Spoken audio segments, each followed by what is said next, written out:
সরকার যে এডিসিকে বলছে দুর্নীতি করছে, গলা চড়িয়ে বলছে, ঘটনা তা না। আপনাদের মতো সাংবাদিকরা জিজ্ঞেস করলে তারপর এদিক সেদিক তাকে উত্তর দেন। এই সরকারটাই তো দুর্নীতিতে বসছে, আকপাশতল। এই সরকারের কাজ কোথায়? এবারকার পরিস্থিতিতে এডিসির নির্বাচন অতিরিক্ত গুরুত্ব নিয়ে উপস্থিত হচ্ছে। বামফ্রন্টের কোনো বিকল্প নাই। 40 ঘন্টা আগে আর কাউকে ঢুকতে দেওয়া যাবে না, যারা থাকবেন তাদেরকে ওখান থেকে বাইরে সরিয়ে দিতে হবে। মুখ্যমন্ত্রী একবারের জন্য এই গত 5 বছর এডিসি এলাকার হেডকোয়ার্টারে গেছেন, আমাদের চোখে পড়েনি।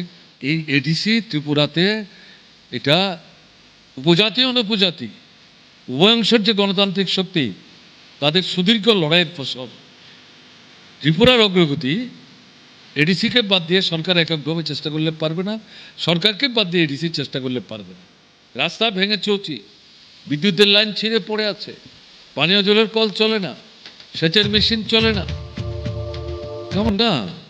স্কুলে মাস্টার নাই, কলেজে অধ্যাপক নাই, হাসপাতালে ডাক্তার কম, নার্স কম, স্বাস্থ্যকর্মী কম। আমরা যে হাসপাতালে যারা ভর্তি হতেন সবাইকে বিনামূল্যে সব ওষুধ দিতে পারতাম, ঘটনাটা গরিব অংশের মানুষ কেনবার ক্ষমতা নেয়। অন্তত 4-5টা জীবনদায়ী গুরুত্বপূর্ণ ঔষধ আমরা সরকারিভাবে তাদেরকে বিনামূল্যে দেওয়ার চেষ্টা করতাম। এখন এগুলিও বন্ধ। দল বেঁধে ভোট দিতে যাবেন, বাধা দেওয়ার চেষ্টা করলে প্রতিরোধ করে তুলবেন। আপনার নিজের ভোট আপনি নিজে দেবেন। নমস্কার, স্বাগত জানাচ্ছি আপনাদের সোশ্যাল বাংলায়। সাথে রয়েছি আমি সুজাতা। এই মুহূর্তে দাঁড়িয়ে রাজ্যে টিটিএডিসির নির্বাচন এবং একদিকে উপনির্বাচনও রয়েছে একটি কেন্দ্রে। তো সব মিলিয়ে রাজ্যের বর্তমান রাজনৈতিক পরিস্থিতি কেমন রয়েছে এবং এই ভোটের পরিস্থিতিতে জনজাতিরা কি চাইছেন, এই সমস্ত বিষয় নিয়ে আমরা আলোচনায় থাকব। আমাদের সাথে আজ এই মুহূর্তে আমাদের আলোচনায় একান্ত সাক্ষাৎকারে রয়েছেন রাজ্যের প্রাক্তন মুখ্যমন্ত্রী মানিক সরকার মহোদয়। স্যার, প্রথমেই অনেক অনেক স্বাগত জানাচ্ছি সোশ্যাল বাংলার পক্ষ থেকে। যে বিষয়টা প্রথমে আপনার কাছে জানতে চাইব যে এই 5 বছরে এডিসি এলাকায় মথার যে প্রশাসন আপনি দেখেছেন, তাদের এই ক্ষমতা বা তাদের এই প্রশাসনের যে কাজ, এই বিষয় নিয়ে আপনার কি মতামত?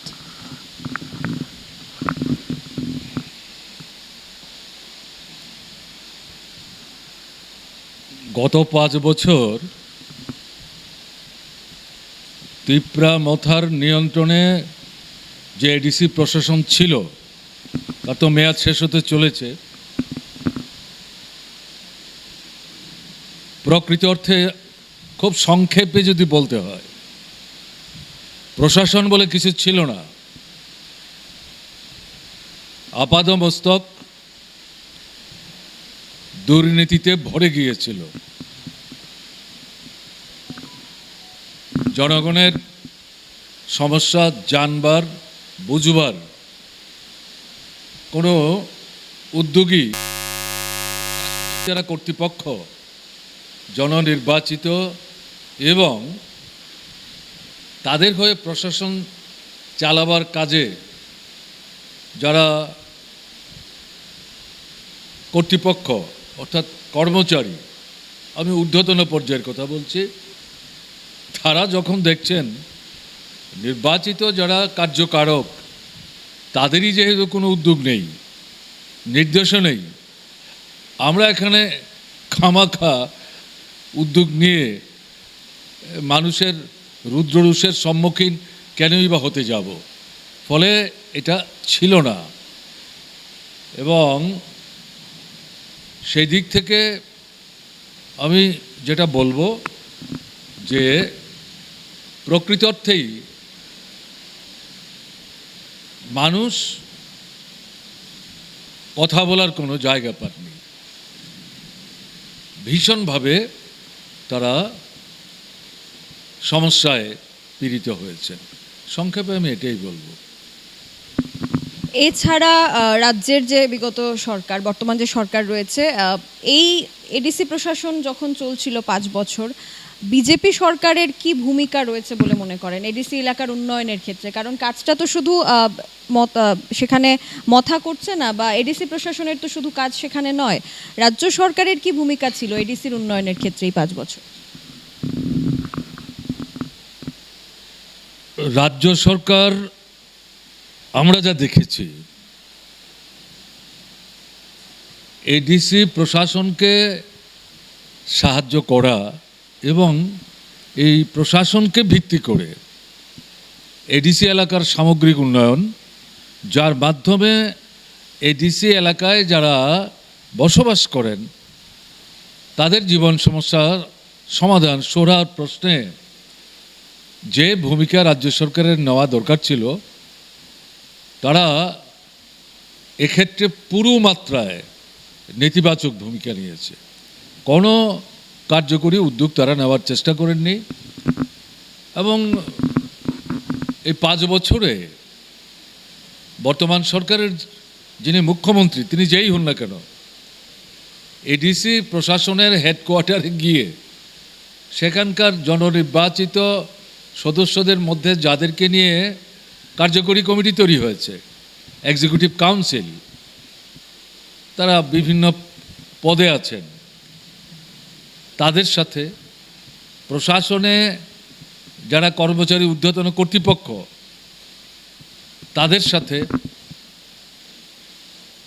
মুখ্যমন্ত্রী এবং তার সরকারের উপজাতি কল্যাণ দপ্তরের যিনি মন্ত্রী, কারণ এই এডিসি বিষয়টা দেখবার ক্ষেত্রে সরকারের উপজাতি কল্যাণ দপ্তর, তারই হচ্ছে প্রত্যক্ষ ভূমিকা নেওয়ার কথা। স্বাভাবিক কারণে উপজাতি কল্যাণ দপ্তরের মন্ত্রী, মুখ্য সচিব, উপজাতি কল্যাণ দপ্তরের সচিব এবং সর্বোপরি আমি যেটা বলবো অর্থ সচিব, তাদের নিয়ে মুখ্যমন্ত্রী একবারের জন্য এই গত 5 বছর এডিসি এলাকার হেডকোয়ার্টারে গেছেন আমাদের চোখে পড়েনি, কোনো সংবাদ মাধ্যমে আমরা দেখিনি। হতে পারে এডিসির যারা কর্তৃপক্ষ তীব্রামতা, তারা হয়তো মনে করেছেন আমাদের মানুষ ভোট দিয়েছে, আমরা জয়ী হয়েছি, আমরা চালাচ্ছি, সরকারের সঙ্গে আমাদের কথা বলার কি আছে, আমরা চাইব তারা আমাদের দেবেন, তাদের সঙ্গে আমরা আলাদা করে আলোচনা কি, হয়তো তারা উদ্যোগ নেননি। আমি হয়তো বলছি, কারণ আমার নির্দিষ্টভাবে জানা নেই যে তারা আদৌ মুখ্যমন্ত্রীর দৃষ্টি আকর্ষণ করে তাকে নিয়ে তাদের জেলা পরিষদের প্রধান কর্মক্ষেত্রে আলাপ আলোচনার কোনো ব্যবস্থার আবেদন করেছিলেন কিনা। তো আমি ধরে নিলাম যে তারা হয়তো আবেদন করেননি।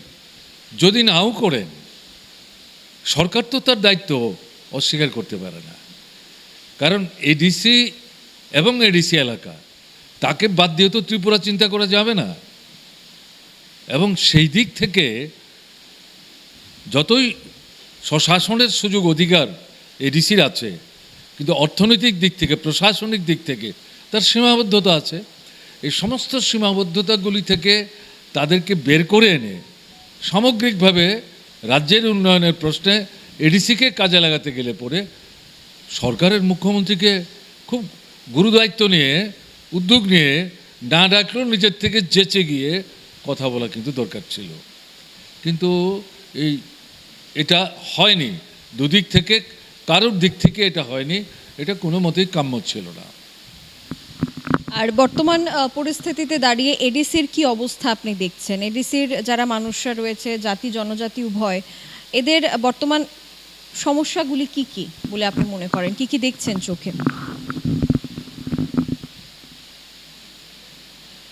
আমি খুব সংক্ষেপে যদি বলি, কাজ নাই। এডিসি এলাকা যারা বসবাস করেন তাদের মধ্যে বড় অংশ হচ্ছেন উপজাতি অংশের মানুষ, অনুপজাতি অংশের মানুষও আছেন।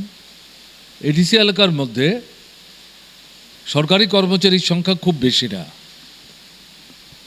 আগে তো একেবারেই ছিল না, কিন্তু পরবর্তী সময়ে এডিসি গঠনের মাধ্যমে শিক্ষা দীক্ষার যে প্রসার ঘটাবার উদ্যোগ বামফ্রন্ট সরকারের সময় নেওয়া হয়েছিল, তাহলে তার ভিত্তিতে সেখানে শিক্ষিত মানুষের সংখ্যা বাড়ে এবং বিভিন্ন স্তরের কাজ করতে গেলে পরে যেই যোগ্যতা অর্জন করা দরকার সেই যোগ্যতা সম্পন্ন অনেকে হন এবং এতে গিয়ে সেখানে উপজাতি অংশের মধ্য থেকেও সরকারের বিভিন্ন স্তরে গুরুদায়িত্বে তারা মৃত হয়ে কাজ করার চেষ্টা করেছেন। তার একটা অংশ এডিসি এলাকাতেও বসতি স্থাপন করে আছেন। কিন্তু তারপরে সবটা মিলিয়ে যদি আমরা বলি, এডিসি এলাকাতে সরকারি শিক্ষক, কেরানি, কর্মচারী বা ঊর্ধ্বতন পর্যায়ে কাজ করেন এরকম সংখ্যাটা খুব একটা বড় হবে না। বেশিরভাগই হচ্ছেন তারা প্রত্যক্ষ পরোক্ষভাবে কৃষির উপর নির্ভরশীল এবং দৈনিক তারা দিনমজুরি, জনমজুরি করেন। দৈনিক আয়, তাতে যা উপার্জন, তার উপর ভিত্তি করে তার দিনের খাবার ইত্যাদির ব্যবস্থা তারা করেন। ফলে সেই দিক থেকে এডিসি এলাকার মানুষের সবচেয়ে বড় প্রয়োজনীয় বিষয় হচ্ছে দৈনিক কাজের নিশ্চয়তা এবং তার ভিত্তিতে কাজের শেষে মজুরিটা তার হাতে আসবে এবং সেই মজুরি নিয়ে তারা বাজারে যাবেন, কিনবেন এবং এটা কিনে কেটে বাড়িতে যাবেন, রান্নাবান্না করে সবাইকে নিয়ে দিনে দুবেলা না হলেও অন্তত একবেলা খাওয়ার ব্যবস্থা হবে। এটি হচ্ছে এডিসি এলাকার মানুষের সবচেয়ে বড় বিষয়। এডিসি তৈরি হওয়ার পর এই যে বিষয়টা, এই বিষয়টার দিকে বামফ্রন্ট সরকারের স্বতঃপ্রণোদিত সক্রিয় উদ্যোগে এডিসি প্রশাসনকে যুক্ত করে এই যে কাজের সুযোগ সৃষ্টি করা, তার মধ্যে একটা নিশ্চয়তা সেখানে তৈরি করা হয়েছিল এবং কাজের সুযোগ ব্যাপকভাবে সম্প্রসারিত হয়েছিল। যেমন রেগা সারা ভারতবর্ষে 100 দিনের কাজ বছরে, কিন্তু সব রাজ্য 100 দিনের কাজ করতে পারতো না। ভারতবর্ষে যে 4-5টা রাজ্য এই 80, 85, 90, 95, 100 দিনের কাজ করতে পারতো, এই 4-5টা রাজ্যের মধ্যে ত্রিপুরা অন্যতম, প্রথম 5টা রাজ্যের মধ্যে। এবং ত্রিপুরায় এই এডিসির মধ্যে রেগার মাধ্যমে যে কাজটা, এই কাজটাকে সরকার, কারণ এই রেগার কাজটা বন্টন করতো সরকার, এটাতে খুবই অগ্রাধিকার এবং গুরুত্ব দিয়ে এই এলাকাতে কাজটা বেশি সেখানে নিয়ে যাওয়ার চেষ্টা করত। শুধু রেগা না, রেগা নিয়ে গেল 100 দিনের বেশি তো কাজ না, বছর তো 365 দিন, তাহলে কি হবে? সেই জায়গাতে সরকারের যে উন্নয়নমূলক দপ্তর, তার মধ্যে যেমন গ্রাম উন্নয়ন দপ্তর, আমরা সংক্ষেপে যেটাকে আরডি বলি, রুরাল ডেভেলপমেন্ট, পূর্ত দপ্তর, তারপরে হচ্ছে বন দপ্তর, কৃষি দপ্তর, এর থেকে আলাদা করে সেচ, বিদ্যুৎ, শিক্ষা, স্বাস্থ্য, এই সমস্ত বিষয়গুলি যদি আমরা একটা জায়গায় দেখি, তাহলে রাজ্য সরকারের যে বাৎসরিক বাজেট হয়, সেই বাজেটে এই প্রত্যেকটা দপ্তরকে ভিত্তি করে যে উন্নয়নমূলক কাজ, মানুষের স্বার্থের সাথে রাজ্যের অগ্রগতির প্রশ্নের সাথে সম্পর্কযুক্ত, তার জন্য একটা ভালো অঙ্কের টাকা বাজেটে বরাদ্দ করা হয়। বামফ্রন্ট সরকার রাজ্যের সর্বত্র এবং বিশেষ করে উপজাতি অধ্যুষিত এলাকায়, এডিসি এলাকাতে রেগার পাশাপাশি এই দপ্তরের কাজগুলোকে কিন্তু দারুণভাবে অগ্রাধিকার দিয়ে রেগার বাইরেও যাতে এরা সেখানে কাজ পেতে পারেন, এটা সরাসরি সরকার, আবার অধিকাংশ ক্ষেত্রে রেগা এডিসি কর্তৃপক্ষের মাধ্যমে এডিসি এলাকাতে এই কাজটা তারা করাবার চেষ্টা করতেন। তাতে গিয়ে যেটা দেখা গেছে যে যারা দৈনিক দিনমজুরি, জনমজুরি করে দৈনিক আয়ের উপর ভিত্তি করে পরিবার প্রতিপালন করত, তাদের সামনে অনেকগুলো কাজ। এখন তারা যে সবাই রেগার কাজেই যেত ঘটনা কিন্তু তারা বাছাই করতেন তাদের সুবিধা মতো, কোনটাতে একটু বেশি মজুরি পাওয়া যায়, কোনটাতে তারা একটু সুবিধা বেশি, বাড়িতে থেকেই কাছাকাছি কাজ করা যায়, এই সবটা জিনিস অর্থাৎ তার চয়েসটার উপরে নির্ভর করত। এবং এটা নির্ভর করতে এই কারণে যেহেতু বিকল্প ছিল। এই যে বর্তমান এডিসিটা চললো, যে সম্পর্কে আপনি প্রথম দুটো প্রশ্ন আমাকে করলেন, একটা ত্রিপুরামাথার ভূমিকা আর একটা রাজ্য সরকারের ভূমিকা, তাতে আমি জবাব দেওয়ার চেষ্টা করেছি। এবং এই যে এডিসিটার মধ্যে গত 5 বছর রেগার কাজ তো সারা ত্রিপুরায়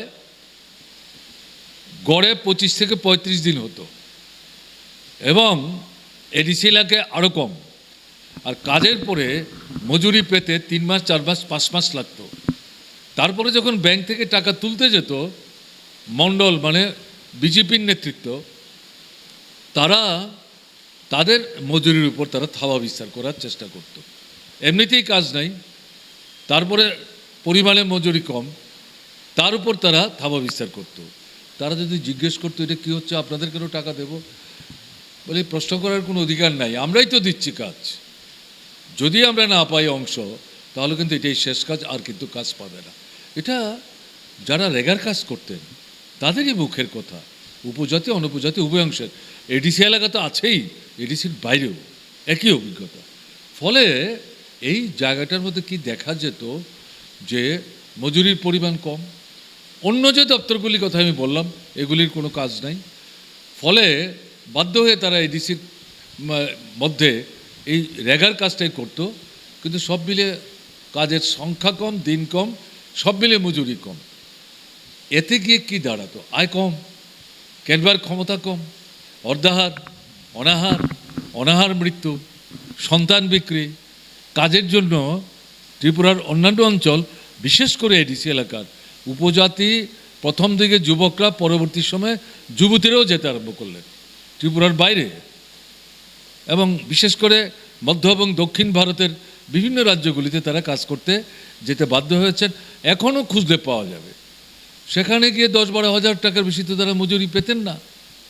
ঘরের ভাড়া, নিজের খাবার, গেছেন তো পরিবারকে সাহায্য করার জন্য, কত টাকা বাঁচবে, কী টাকা পাঠাবেন।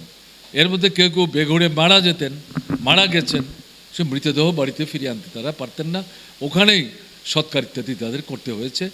এখনও এই কঠিন পরিস্থিতির মধ্যে সেখানে কাজ করতে হচ্ছে। ফলে আপনি যে প্রশ্নটা করেছেন খুব প্রাসঙ্গিক। তাদের কাছে এই মুহূর্তে এই বেঁচে থাকার যে প্রশ্ন, অস্তিত্বের যে প্রশ্ন, এটি সবচেয়ে বড় সমস্যা।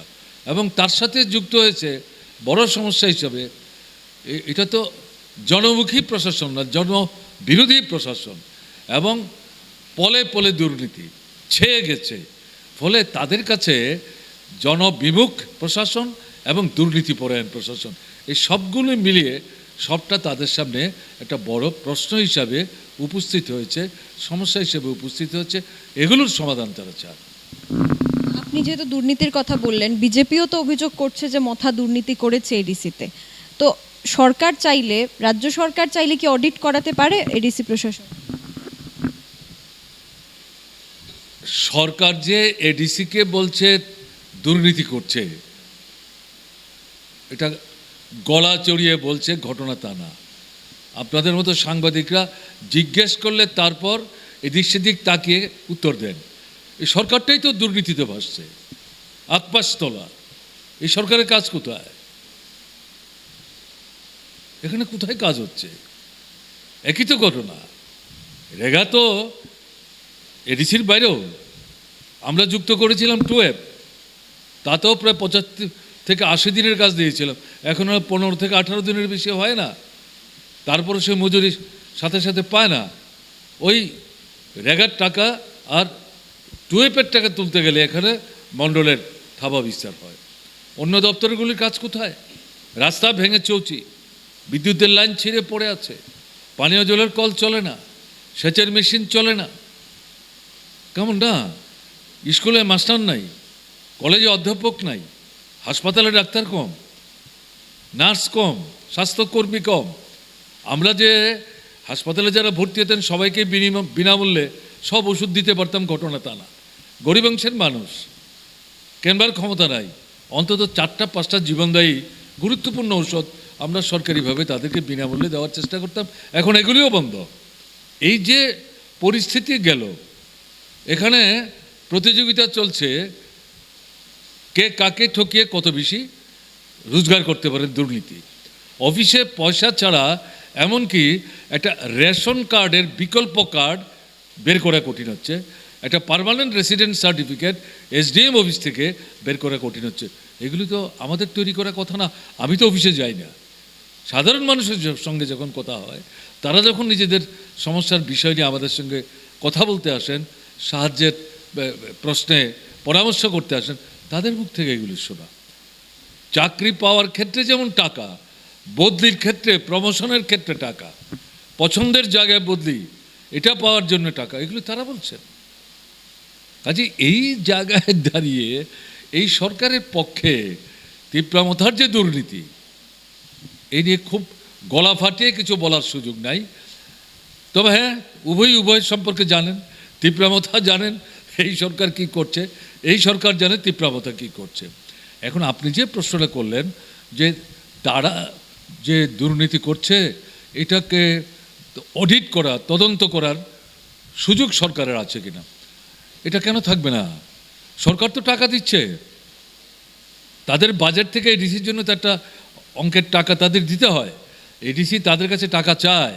কাজে তারা যে টাকা দিচ্ছে এই টাকা ঠিক মতো খরচ হচ্ছে কি হচ্ছে না এটা দেখবার অধিকার তাদের আছে। আমরা তো সরকার চালিয়েছি, কাজে এটা এডিসি কর্তৃপক্ষের সঙ্গে আলোচনা করেই তো তদন্ত হতে পারে। এবং এডিসি কর্তৃপক্ষের যদি কোনো ভয় না থাকে, ভীতি না থাকে, দুর্বলতা না থাকে, তারা সাগ্রহে বলবে yes you come and do this, আমাদের সময় তো এটা কোনো অসুবিধা হয়নি। এবং এক্ষেত্রে সবচেয়ে বেশি সহায়ক ভূমিকা নেবেন, যেহেতু ষষ্ঠ তফসিল মোতাবেক এডিসি চলছে, তাতে রাষ্ট্রপতির প্রতিনিধি রাজ্যপাল, তিনি হচ্ছেন এটার নিয়ন্ত্রক প্রধান ব্যক্তিত্ব।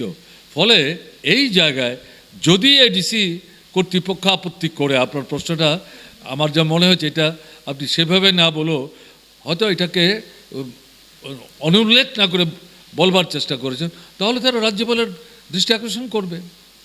আমি আপনাকে বলছি, বামফ্রন্ট যখন সরকারে ছিল, সন্ত্রাসবাদীরা আসাম রাইফেলের ব্রিগেডিয়ার মিস্টার পানোয়ার, তার সাথে ষড়যন্ত্র করে বামফ্রন্ট যাতে সংখ্যাগরিষ্ঠতা নিয়ে এডিসিতে আসতে না পারে, এই সন্ত্রাসবাদীদের পানোয়ার সাহায্য করেছে, অস্ত্রের ঝঞ্ঝনানিতে তারা সংখ্যাগরিষ্ঠতা অর্জন করেছে। তারপরেও বামফ্রন্ট তাদেরও 10-12টা আসন তারা জিতেছিলেন। সেই বামফ্রন্টের মুখ্যমন্ত্রী তাদের যারা নেতৃত্ব তাদের সঙ্গে কথা বলে পরিষ্কারভাবে বলেছেন আপনারা কিভাবে এসছেন আমরা জানি। কিন্তু তারপরেও এই এডিসি ত্রিপুরাতে এটা উপজাতি অনুপজাতি উভয়াংশের যে গণতান্ত্রিক শক্তি, তাদের সুদীর্ঘ লড়াইয়ের ফসল। ত্রিপুরার অগ্রগতি এডিসিকে বাদ দিয়ে সরকার এককভাবে চেষ্টা করলে পারবে না, সরকারকে বাদ দিয়ে এডিসি চেষ্টা করলে পারবে না, দুটোকে মিলে চলতে হবে। ট্রাইবেলদের উন্নতি বাদ দিয়ে শুধু বাঙালিদের উন্নতি হবে না, বাঙালিদের বাদ দিয়ে ট্রাইবেলদের উন্নতি হবে না, একসাথে মিলে আমাদের চলতে হবে। কাজেই এই পরিস্থিতিতে দেখা গেল তাদেরকে বামফ্রন্ট সরকারের মুখ্যমন্ত্রী, তখন দায়িত্ব তো আমিই ছিলাম, আমার সঙ্গেই তারা দেখা করতে এসেছিলেন, তাদের যিনি চিফ এক্সিকিউটিভ মেম্বার তার সঙ্গে আরও তার সহযোগী দুজনকে নিয়ে মুখ্যমন্ত্রীর ঘরে বসে পরিষ্কারভাবে বলা হয়েছিল কিভাবে এসছেন আমরা জানি, আপনারাও জানেন, আমি সে নিয়ে প্রশ্ন তুলতে চাই না। কিন্তু দীর্ঘ লড়াইয়ের ফসল এডিসি, এই এডিসিকে যত্ন করে চালাতে হবে। আপনারা টাকা চাইবেন বাস্তব দৃষ্টিভঙ্গি নিয়ে, আগে বামফ্রন্ট পরিচালনা করেছেন, তারাও টাকা চাইতেন, আমরা পরীক্ষা নিরীক্ষা করে আমাদের সামর্থ্যের ভিত্তিতে আমরা সাহায্য করতাম। কিন্তু সে টাকা সঠিকভাবে কিন্তু আপনাদের খরচ করতে হবে, হিসেব নিকেশ ঠিকমতো মিলিয়ে যদি করতে পারেন, চাহিদার বাইরেও কিন্তু প্রয়োজনে টাকা পেতে অসুবিধা হবে না যতক্ষণ বামফ্রন্ট সরকারে আছে। কিন্তু এরা দুর্নীতি করে নিজেরাই লণ্ডভণ্ড করলো, একটা অংশ বেরিয়ে গেল, এরা বেরিয়ে এসে একটা অংশ বামফ্রন্টের সমর্থন নিয়ে তারা আলাদা করে এডিসি চালাবার চেষ্টা করলো। বামফ্রন্ট বলল না, এই নির্বাচনে তো ভোটারদের বড় অংশ বামফ্রন্টকে ভোট দেয়নি, তোমাদের ভোট দিয়েছে, কাজে এই জায়গায় তোমরা ভেঙে এসছো তাদের দুর্নীতির বিরুদ্ধে লড়াইয়ের কথা বলে, কিন্তু আমরা তোমাদের সাথে মিলে এই এডিসি পরিচালনার দায়িত্ব এখন নেব না, তোমরা চালাও, আমরা বাইরে থেকে তোমাদের সমর্থন করব। তারা বলছেন আমরা তো এখন দৈহিকভাবে এদের হাতে যে কোনো সময় আক্রান্ত হয়ে যেতে পারি, আমাদের নিরাপত্তার ব্যবস্থা কে করবে? আমরা সরকার থেকে পরিষ্কার বলেছি সেই নিরাপত্তার দায়িত্ব আমরা নেব। এই যে যুব আবাস, ভগৎ সিং যুব আবাস, তাদের থাকার ব্যবস্থা আমরা করেছি, পুলিশ সেখানে আমরা নিয়োগ করি এবং তাদের যাতায়াতের কোনো অসুবিধা যাতে না হয় সব ব্যবস্থা আমরা করি। বামফ্রন্টের যারা ছিলেন তারা বাইরে থেকে তাদের সমর্থন করেছেন, এরা এটা পরিচালনা করতে শুরু করেন। কিন্তু গিয়ে দেখা গেল এরাও আবার দুর্নীতি করতে শুরু করেছে এবং এমন একটা জায়গায় চলে গেছে যে রাজ্যপালের কাছে অভিযোগ যেতে আরম্ভ করলো। রাজ্যপাল একটা ছোট্ট কমিটি তৈরি করে, ওই যে রাজ্যপালের কথা আমি বললাম, এটা বুঝাবার জন্য ঘটনা বলছি, তিনি তদন্ত করতে পাঠালেন। তদন্ত করার পর 7 দিনের মাথায় যে রিপোর্ট উপস্থিত করলো তাতে দেখা গেল সুনির্দিষ্ট অভিযোগের ভিত্তিতে তদন্ত করে তার যথার্থতা সত্যতা নিরূপিত হয়েছে। এই পরিস্থিতিতে রাজ্যপাল তার ক্ষমতা বলে ষষ্ঠ তফসিলের সুবাদে যে অধিকার তার আছে, তিনি এই জেলা পরিষদ ভেঙে দিলেন। তারপর নতুন করে আবার জেলা পরিষদের নির্বাচন হলো। ওই যে প্রশ্নটা আপনি করলেন, এটা বিস্তৃতভাবে বোঝার জন্য এক কথায় বললে সবার পক্ষে বুঝতে সুবিধা নাও হতে পারে, তার জন্য আমি অতীতের একটা জ্বলন্ত অভিজ্ঞতার ভিত্তিতে বিষয়টা আমি উপস্থিত করার চেষ্টা করলাম। কাজেই চাইলে সরকার এরা যদি আপত্তিও করে, তারা রাজ্যপালের সাহায্য নিয়ে করতেই পারতেন, কেমন না? এরকম উদ্যোগ তো নিয়েছেন বলে জানা নেই, কে কার দুর্নীতির তদন্ত করবে, কেমন না? উভয়ের সম্পর্কে জানেন। এবং এই সময় দাঁড়িয়ে যে আসন্ন এডিসির ভোট, টিটিএডিসির যে ভোট, সেটা ভোট তো মানুষের জন্যই হয়, সাধারণ মানুষের জন্যই নির্বাচন হয়। তো এই ভোটটা কতটা গুরুত্বপূর্ণ এই সময় দাঁড়িয়ে, এবং সেটা কি কারণে বলে মনে করেন? এডিসি গঠনের পর থেকেই ত্রিপুরার সামগ্রিক উন্নয়নের প্রশ্নে এডিসি একটা গুরুত্বপূর্ণ ভূমিকা পালন করে আসছিল এবং এডিসি তো গঠনই করা হয়েছে এই কারণে। এবং তাদের মূল লক্ষ্যটা হচ্ছে এডিসি এলাকার মধ্যে উপজাতি অংশের মানুষ যারা, তারা অর্থনৈতিক দিক থেকে, সামাজিক দিক থেকে, শিক্ষা দীক্ষার দিক থেকে পেছনে পড়া, এদের দিকটা বিশেষ করে নজরে আনতে হবে এবং তাদের পাশে দাঁড়িয়ে তাদেরকে সাহায্য করতে হবে। শিক্ষা দীক্ষা সংস্কৃতিতে তাদের অগ্রগতি ঘটাতে হবে এবং জীবনযাত্রার মান যাতে তাদের উন্নত থেকে উন্নততর পর্যায়ে যায়, সেটা ভূমিকা নিতে হবে। এটা নিতে পারলেই ত্রিপুরার বিরাট অংশ এডিসি এলাকা, তাতে যদি এই উন্নয়ন হয়, সামগ্রিক ত্রিপুরার উন্নয়নে এটা প্রত্যক্ষ পরোক্ষভাবে প্রভাব বিস্তার করবে। এ কারণেই সরকার এবং এডিসি হাত ধরাধরি করে কাজ করছিল।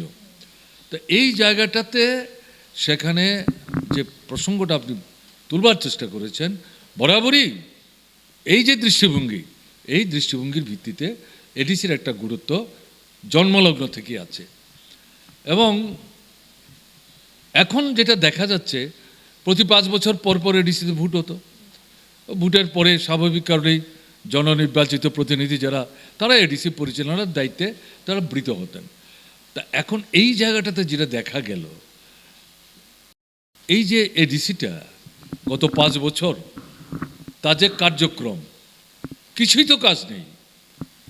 রাস্তাঘাট, জল, কল, স্কুল, হাসপাতাল, বিদ্যুৎ, সেচ, এই প্রশ্ন যেমন একটা কাজ তারা দেখাতে পারবে না তারা করেছে, নতুন একটা কাজের উদ্যোগ নিয়েছে দেখাতে পারবে না। এবং স্কুলের সমস্যা বললাম, হাসপাতালের সমস্যা বললাম, বিদ্যুতের সমস্যা বললাম, সেচের সমস্যা বললাম, কৃষির সমস্যা বললাম, এবং বাজারহাটের চেহারা কি? বাজারগুলো, হাটগুলো বামফ্রন্ট শাসনে এডিসি যখন বামপন্থীদের নেতৃত্বে পরিচালিত, নতুন নতুন বাজার তৈরি হয়েছে। শহরের বাজারে লোক কম আসতো, গ্রামেই তার বাজার, শত শত হাজার হাজার মানুষ। ফলে এই বাজারগুলোর চেহারা পাল্টে গেল এই এডিসি আসার পর। এবং গ্রামের মানুষ শহরে এখন কম আসছে, পয়সা নাই। আগরতলা শহর দেখবার জন্য তো কেউ আসে না। গ্রামের বাজারে যে জিনিস পাওয়া যায় না, শহরের বাজার থেকে সেগুলি সংগ্রহ করবে, কিনে নিয়ে যাবে। পয়সাই নাই, আসবে কি করে, কিনবে কি করে?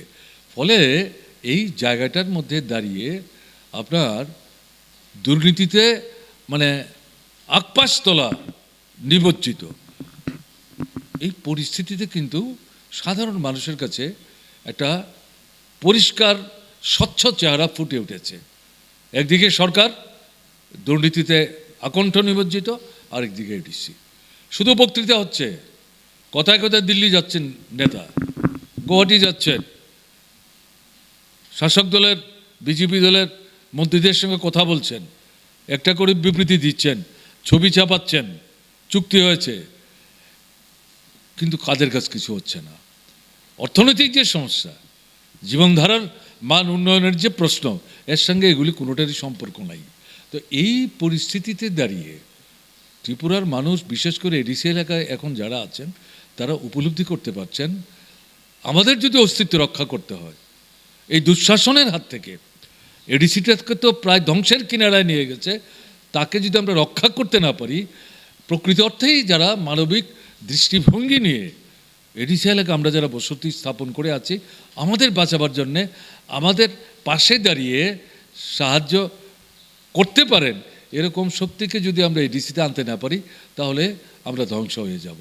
সেদিক থেকে বরাবরই যে কোনো জননির্বাচিত সংস্থার প্রতি 5 বছর পরের পরের যে নির্বাচনগুলি হয়, গণতান্ত্রিক পরিমণ্ডলে সব নির্বাচনই গুরুত্বপূর্ণ, কিন্তু এবারকার পরিস্থিতিতে এডিসির নির্বাচন অতিরিক্ত গুরুত্ব নিয়ে উপস্থিত হয়েছে, এবং এই কারণগুলো আমি সংক্ষেপে এখানে উল্লেখ করার চেষ্টা করব।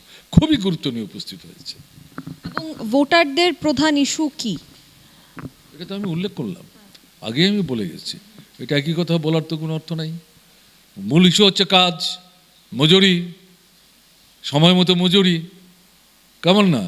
এটা রেগা তো শেষ করে দিয়েছে, আমরা তো রেগার দাবি করছি উন্নত পর্যায়ে। তাহলে এই সরকার, যারা রাজ্যে আছেন, তাদের সরকারই দিল্লিতে, তারাই তো গরিবের মানে পেটে লাথি মেরেছে, মুখের গ্রাস কেড়ে নিয়েছে, তো মানুষ বাঁচবে কি করে? তাদের দায়িত্ব নেওয়া দরকার। তাহলে এটা তো এডিসি এলাকার একই প্রশ্ন। অন্যান্য উন্নয়নমূলক দপ্তর, সেই দপ্তরগুলোর কাজ বাড়ানো দরকার। রেগা যদি না থাকে, তাহলে বিকল্প একটা কাজের ব্যবস্থা করা দরকার। এই সাথে লেখাপড়া কম বা মানে খুব উচ্চ পর্যায়ের শিক্ষা যদি লাভ নাও করতে পারে, এরকম যারা শিক্ষা পেয়েছে, বেকার ছেলে মেয়ে অপেক্ষা করছে কাজের জন্যে, তাদের কাজের সংস্থান করা দরকার। শূন্যপদ যেখানে তৈরি হয়ে পড়ে আছে বছরের পর বছর ধরে, এডিসি প্রশাসনের 5 বছরও তৈরি হয়েছে, এগুলি তো পূরণ করা দরকার। প্রশাসনটা চালাতে গেলে তো লোক লাগবে, লোক লাগলে তো তাদের নিয়োগ করতে হবে। এই যে বিষয়গুলো, তার সাথে গুরুত্বপূর্ণ প্রশ্ন হচ্ছে গণতন্ত্র, কথা বলবার অধিকার, মত প্রকাশের স্বাধীনতা, সমালোচনা করার অধিকার, নিজের চাহিদা পূরণের জন্য দাবি উত্থাপন করার অধিকার। সরকার কাজ করছে না, তার দৃষ্টি আকর্ষণ করে তার দুর্বলতা ধরিয়ে দেওয়ার অধিকার, এটা তো মানুষের অধিকার, এটা গণতন্ত্র, কেমন না? ফলে এই যে বিষয়টা, এটা গুরুত্বপূর্ণ। এবং তার সাথে যেটা হচ্ছে দুর্নীতিমুক্ত প্রশাসন, স্বচ্ছ প্রশাসন, এই বিষয়গুলো আমাদের দৃষ্টিতে যেটা মনে হচ্ছে, এডিসির জনগণ লেখাপড়া কম জানুক, মাঝারি জানুক, বেশি জানুক, অতিরিক্ত জানুক, এই সব মানুষের মধ্যেই এই প্রশ্নটা কিন্তু উপস্থিত হয়েছে। কালকে আমি একটা জনসভায় গিয়েছিলাম, 8 বছরে এই জায়গাটাতে প্রথম মিটিং হলো, শয়ে শয়ে মানুষ এসছেন, অর্ধেকের মতো মহিলা, উপজাতি মায়েরা বোনেরা এসছেন, শিশু কাকে নিয়ে এসছেন, এক হাতে শিশু কাকে আর এক হাতে লাল ঝান্ডা। আমি অবাক হয়ে গেছি দেখে। আমাদের বন্ধুরা বলছেন 8 বছরের ব্যবধানে এই প্রথম এই বাজারটাতে মিটিং করছি। মানুষ এসছেন, আমাকে বলতে তারা প্রথমেই দিয়ে দিলেন, আমি তার হিসাব করে বলিনি, তারা পরে আমাকে বললেন আপনি 1 নাগারে 56 মিনিট কথা বলেছেন। আমি বললাম এত সময় কথা বললাম?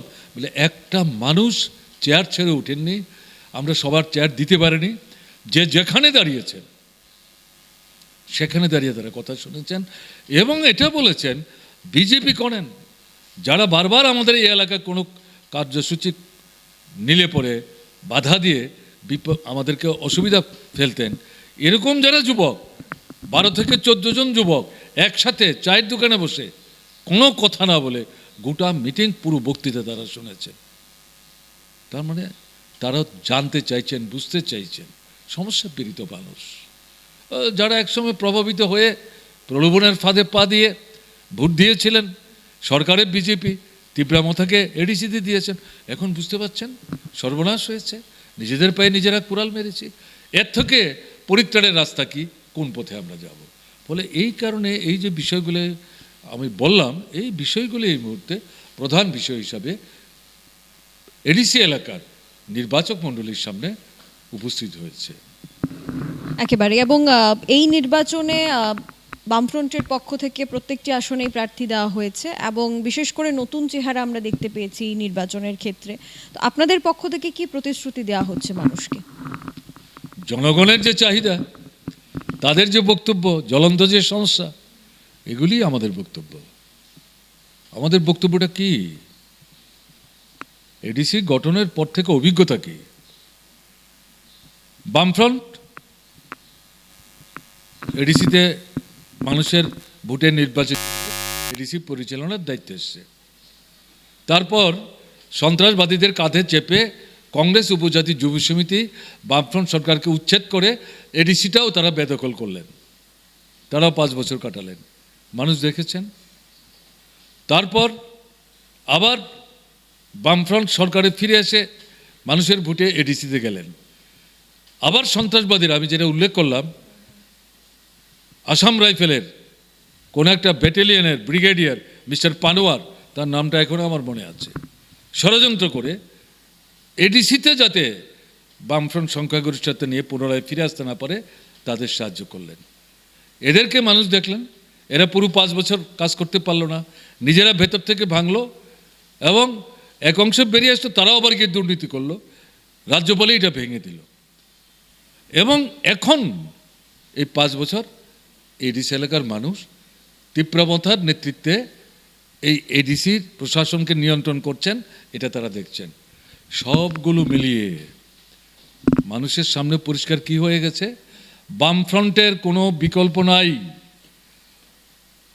কি সরকার, কি এডিসি। কাজে এই পরিস্থিতিতে এ কারণেই সমস্ত প্রতিকূলতার মধ্যেও আমাদের সভা সমাবেশগুলির মধ্যে যদিও আসার ক্ষেত্রে নানা কায়দায় বাধা বন্ধন আছে, গাড়ি ভাড়া করে আগাম টাকা জমা দিলেও মালিককে ধমক দিয়ে ড্রাইভারকে পাঠিয়ে দিয়ে এই গাড়িতে করে লোক যাতে আনতে না পারে সেই চেষ্টা তারা করে। আগরতলার জমায়েতই হোক, গ্রামের সমাবেশই হোক, এডিসির মিটিংয়ে হোক, তারপরে কিন্তু শত শত মানুষ বেরিয়ে আসছেন। কারণটা কি? তারা পরিবর্তন চাইছেন, বামফ্রন্টের কথা শুনতে চাইছেন। উপলব্ধির মধ্যে এটা এসছে যে প্রকৃত অর্থেই বামপন্থীরা এতদিন বলতো, আমাদের জীবন অভিজ্ঞতায় এই 4-5 রকমের এডিসি পরিচালনার সাথে যুক্ত যাদের দেখেছি, বামফ্রন্টের কোনো বিকল্প নাই।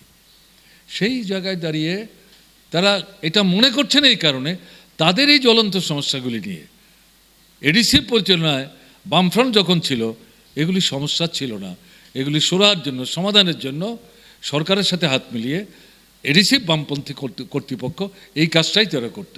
স্বাভাবিক কারণেই এই যে সমস্যাগুলি তাদের সামনে এখন এসছে, এগুলো নিয়ে এডিসির ভেতরে বাইরে বামপন্থীরাই লড়াই করছে, মার্ক্সবাদী কমিউনিস্ট পার্টি লড়াই করছে।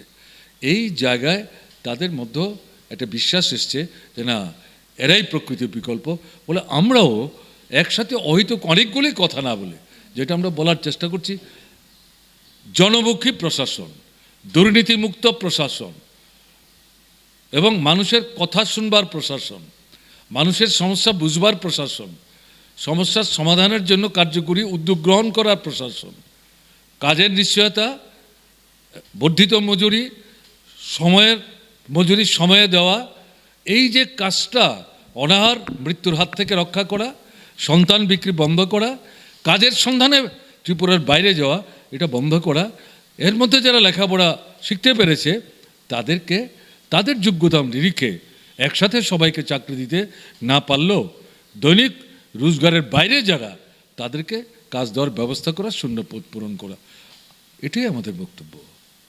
এগুলি আমরা বলার চেষ্টা করছি। কল্পিত কোনো জিনিস নিয়ে যদি আমরা যাই, মানুষ কেন আমাদের কথা শুনতে আসবে? এই আমাদের বক্তব্য। আমরা বেশ কিছু বিষয় নিয়ে আলোচনা করছি এবং আগামী 12ই এপ্রিল তো সেখানে ভোট হবে এডিসিতে। তো সেই বিষয়ে যদি আমরা দেখি, গত যখন নির্বাচন হয়েছিল 2021-এ, বেশ কিছু ঘটনা ঘটেছিল যেখানে রিপোলিং করাতে হয়েছিল বিভিন্ন কেন্দ্রে, বুথ জ্যামিংয়ের অভিযোগ উঠে এসেছিল। তো এই নির্বাচন যাতে সুষ্ঠুভাবে সম্পন্ন হয়, শান্তিপূর্ণভাবে সম্পন্ন হয়, তার জন্যে কি করা উচিত প্রশাসনকে বলে মনে করেন? প্রথম প্রশ্ন হচ্ছে নিরাপত্তা নিশ্চিত করতে হবে সব দলের, যারাই প্রতিদ্বন্দ্বিতা করছে,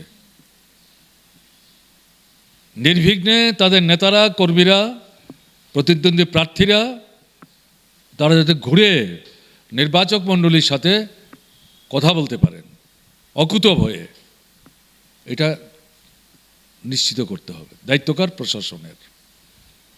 যারা প্রতিদ্বন্দ্বী প্রার্থী সব দলের, তাদের আলাদা করে পুলিশি নিরাপত্তার ব্যবস্থা করতে হবে। বামফ্রন্ট সরকারের সময় আমরা করতাম, এটা করতে হবে। এটা ভোটের একদিন আগে না, পারলে কালকে থেকেই। কারণ যারা প্রতিদ্বন্দ্বিতার জন্য নমিনেশন পেপার সাবমিট করেছিলেন, উইথড্রয়ালের ডেটও শেষ হয়ে গেছে, এখন চূড়ান্ত হয়ে গেছে। কাজে সংখ্যাটা বেরিয়ে এসছে, এই সব মিলে 200 নিচে 170-75 জন, কোনো কঠিন ব্যাপার না। তাদের উপযুক্ত নিরাপত্তার ব্যবস্থা করা এটা গুরুত্বপূর্ণ। তৃতীয়ত যেটা বলবো সেটা হচ্ছে এই এডিসি ভোটের যে এলাকা, ভোটের 48 ঘন্টা আগে এডিসি এলাকার বাইরের লোক, তাদের কাউকে ওখানে থাকতে দেওয়া যাবে না। যদি থাকে, এখন আমিও তো মিটিং করার জন্য যেতে পারি, আমি যেমন কালকেও করে আসলাম, হ্যাঁ আমি যাব, বা এরকম অনেকেই যাবেন, কিন্তু 48 ঘন্টা আগে আর কাউকে ঢুকতে দেওয়া যাবে না। যারা থাকবেন তাদেরকে ওখান থেকে বাইরে সরিয়ে দিতে হবে, যাতে কোনো অসুবিধা না হতে পারে। ভোট নির্বিঘ্নে করতে হবে, এবং কোথাও যদি কেউ বাধা দেওয়ার চেষ্টা করে, সে যেই হোক, তার বিরুদ্ধে নিরাপত্তা বাহিনীকে শক্তপোক্ত ভূমিকা নিতে হবে। তার জন্য যেটা বলছি যে নিরাপত্তা বাহিনীকে এখনই গোটা এডিসি এলাকায় টহলদারি দিবারাত্র 24 ঘন্টা ভাগ করে করে নিয়ে এই টহলদারির ব্যবস্থাটা নিশ্চিত করতে হবে। যখনই যেখান থেকে যে কোনো অভিযোগ উঠবে, পুলিশ এবং প্রশাসনের তরফ থেকে কোন দল কে করলেন দেখার কোনো দরকার নেই। অভিযোগ শোনার সঙ্গে সঙ্গে তাৎক্ষণিক প্রতিক্রিয়া ব্যক্ত করে তার কথা শোনা, তার পাশে দাঁড়ানো, সমস্যা মুক্ত হতে তাকে সাহায্য করা। এবং ভোটের যে পদ্ধতি, মেশিন টেশিনের মাধ্যমে ভোট হবে, তার জন্য যে মানে ব্যবস্থাগুলি করা দরকার। যে বিধানসভার ভোট হলে একরকম, এডিসি বলে আরেক রকম। যে মেশিনে বিধানসভায় ভোট হয়েছে, সেই মেশিন দিয়ে যদি এডিসিতেও ভোট হয়, তাহলে বিধানসভার ভোটের সময় যে যেই পন্থা প্রকরণগুলি গ্রহণ করা হয়েছে, সমস্ত পন্থা প্রকরণ সেখানে গ্রহণ করতে হবে। এই যে বিষয়গুলো সাধারণভাবে যেটা আমার মনে হচ্ছে এই মুহূর্তে, যে এই পদক্ষেপগুলি গ্রহণ করা দরকার। তারপর যেমন যেমন এগিয়ে চলার মধ্য দিয়ে সমস্যার সৃষ্টি হবে, তেমন তেমন এই সমস্যার উপর ভিত্তি করে আমরা তখন আমাদের কথা আমরা বলতে পারবো। কিন্তু এই জিনিসগুলো যদি ঠিকভাবে করা যায়, তাহলে তো গতবার যেটা প্রার্থীকেই মানে প্রকাশ্য প্রচার শেষ হওয়ার আগের দিন মধ্যরাত্রি থেকেই বাড়িতে আটকে দিয়েছে বিরোধী দলের প্রার্থীদেরকে, ভোটের দিন বেরোতে দেয়নি। কতগুলি ট্র্যাডিশনাল এলাকা জানে সব দল, এই এলাকার মানুষ কাকে দ্বারা ভোট দেন। যেখানে দেখেছে এরা বামফ্রন্টের বিরোধী দলের, তাদেরকে তো বাড়ি থেকেই বেরোতে দেয়নি। ভোট দেওয়া তো পরের কথা। তারপরে হচ্ছে ভোট গণনা কেন্দ্রে জালিয়াতি। কাজে এক্ষেত্রে ভোটের পর নির্বিঘ্নে ভোট গণনা কেন্দ্রে নিয়ে আসা, এবং গণনা হবে 17, ভোট হবে 12। কাজে একটা জায়গায় রাখতে হবে, এই জায়গা খুব ভালোভাবে প্রতিদ্বন্দ্বী দলের প্রতিনিধিদের উপস্থিতিতে এই গণনা আরম্ভ হওয়ার আগ পর্যন্ত সেই জায়গায় গার্ডিংয়ের ব্যবস্থা করতে হবে। আর গণনা কেন্দ্রে যাতে কোনো রকম গোলমাল করতে না পারে, কেউ গোলমাল করতে না পারে, খুব শক্ত হাতে সেটা কিন্তু প্রশাসন এবং নিরাপত্তা বাহিনীকে দেখতে হবে। ফলে সেই দিক থেকে যেটা বলতে চাইছি, যদি এই সবটা জিনিস মিলিয়ে করা যায়, তাহলে এখন পর্যন্ত যে অবস্থা দেখছি, তাতে তো মানুষের মধ্যে একটা জিদও চেপেছে, প্রয়োজনও অনুভব করছে, বেরোতে চাইছেন মানুষ। প্রায় মানে এরকম একটা জায়গায় চলে আসছেন। আমি যখন কালকে কথা বলছিলাম, কথা বলার পাশাপাশি আমি লক্ষ্য করছিলাম, মানবের মুখের দিকে তাকাচ্ছিলাম, মহিলা পুরুষ মাথা নেড়ে নেড়ে সায় দিচ্ছিলেন। অর্থাৎ কথাগুলো তাদের মনমতো হচ্ছে, তারা সমর্থন করছেন। ওই যে বলছিলাম, ভোটে দিতে যাওয়ার দিন আপনাকে যদি কেউ বাধা দেয়, প্রতিরোধ করবেন, চোখে চোখ রাখবেন, মুখে মুখ রাখবেন। কেন ভোট দিতে দেবে না? কোন অধিকারে ভোট দিতে দেবে না, আমার ভোট আমি দেবো। সেই জায়গায় আমি দেখেছি মহিলা পুরুষ মাথা নাড়ছেন। কাজে সেদিক থেকে যেটা মনে হচ্ছে পরিমণ্ডলটা একটু অন্যরকম। আমরা বিভিন্ন বিষয় নিয়ে বিস্তারিতভাবে কথা বলছি। সর্বশেষে ভোটারদের উদ্দেশ্যে আপনার কি বার্তা থাকবে? এতক্ষণ যা বললাম সেগুলি তো ভোটারদের কথা মনে রেখেই বলেছি, নূতন করে কী বলবো, আবার একই কথা বলতে হবে। অভিজ্ঞতার নিরিখে এটা সারা রাজ্যের মানুষ, ত্রিপুরা উপজাতি এলাকা স্বশাসিত জেলা পরিষদের যারা মানুষ, তাদের কাছে পরিষ্কার হয়ে গেছে বামফ্রন্টের কোনো বিকল্প নাই।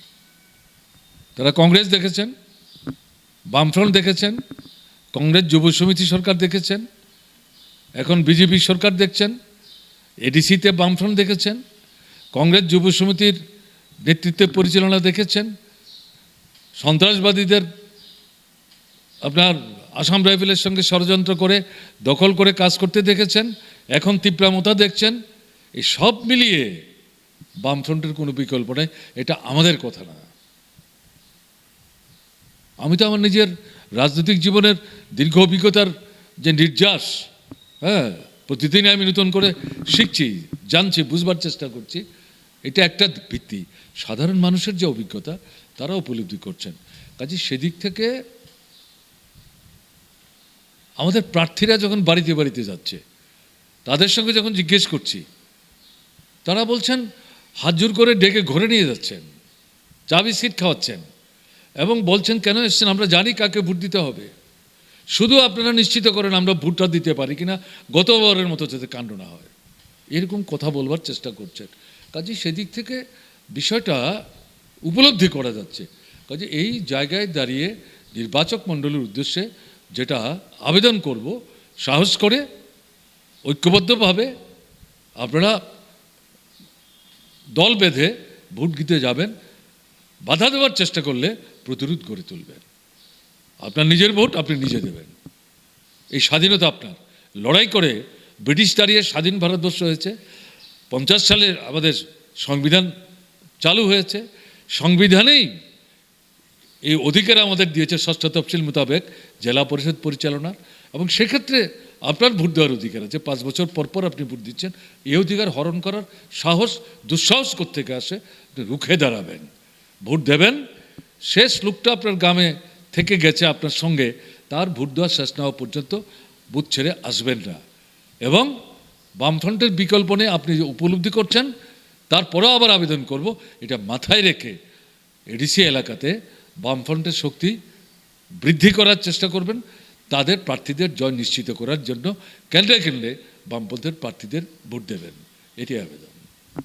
অসংখ্য ধন্যবাদ আপনাকে গুরুত্বপূর্ণ সময় আমাদেরকে দেওয়ার জন্য। একেবারেই এতক্ষণ পর্যন্ত আমরা এডিসি নির্বাচনকে সামনে রেখে আসন্ন যে পরিস্থিতি সেটার নিরিখে আমরা আলোচনায় ছিলাম। আমাদের সাথে ছিলেন রাজ্যের প্রাক্তন মুখ্যমন্ত্রী মানিক সরকার মহোদয়। ধন্যবাদ জানাচ্ছি আবারও। ধন্যবাদ জানাবো দর্শক বন্ধুদের। ক্যামেরায় অলোকের সাথে আমি সুজাতা, দ্য সোশ্যাল বাংলা।